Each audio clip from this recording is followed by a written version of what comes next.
Oh, so thirsty. Thought there was a well. Oh my god, I need that. Right, use my portal gun to get over there real quickly.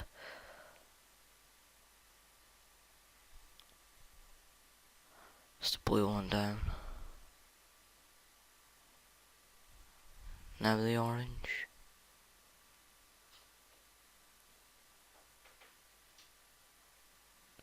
Ah, phew. Nice. Better make sure no one else finds this place.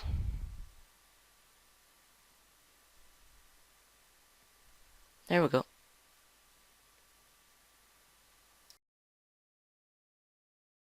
So, how this works is I've split it into 5 parts to make it easier. So, the first part right here, the white part, is just a clock which will run 20 times per second.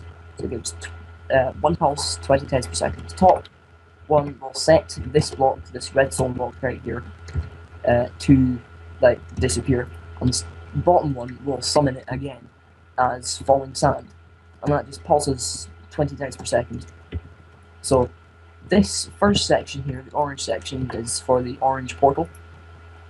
So the first command block will test for me. It actually only works for me. I'm gonna make another one for Troy, but it only works for me right now. But it will test for a bow called Orange Portal in the first slot of my inventory, which is actually slot 0, and me selecting slot 0 as well.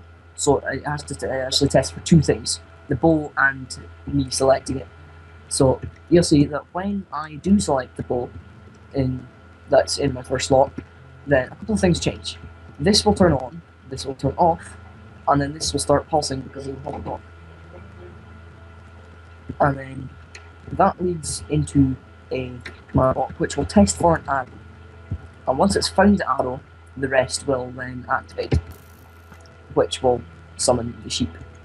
So there's 4 command blocks here, and I know what you're thinking. You're thinking there's only 3 here. There's actually 4.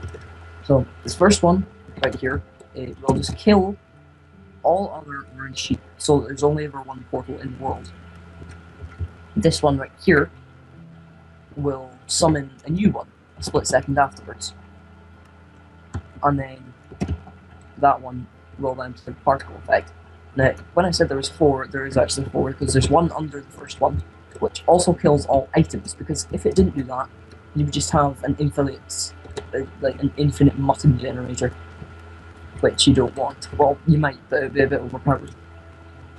And this blue side does exactly the same, except instead of a flame particle, it plays a water splash particle, and instead of an orange sheep, it does a blue sheep.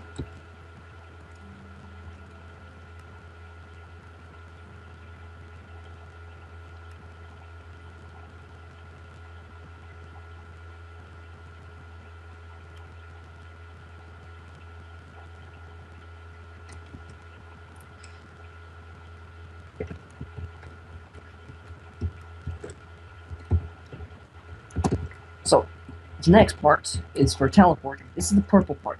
So, you'll see in the middle is a giant hopper clock. It's a big line of hoppers which will pulse alternatingly, about once every couple of seconds. So, the first side will execute to all blue sheep to teleport all entities that aren't sheep within a 1 block radius to the orange sheep, and then next it will just play the particle effect.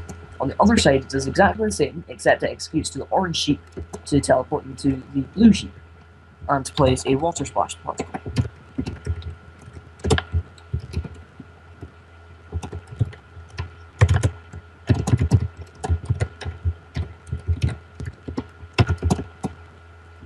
And just for fun, spinning pig. And this red bit over here will... This is the part which causes the 2 portals. So let me just spawn in another one. This is the part that causes both of the portals to close. And how it does that is this will constantly test for an item in my 8th inventory slot, which is actually the ninth slot in your hotbar, to any item called named destroy. And what that does is it will then, once it finds once it finds me highlighting it as well, it will run into this line. So first, these two will activate. One of them will kill the orange sheep, one of them will kill the blue sheep. So that's simple enough. And this next one has, whoop, shit, I fell off. That one will then kill all items, because again, it would be an infinite multi-generator. So, just to recap, first side opens an orange portal. Oh, that's blue. Okay, the blue side opens a blue portal. The orange side opens the orange portal, and you can see the redstone working there. And the purple part will cause any entity to teleport, and the red part closes both portals. And that is how the portal gun works.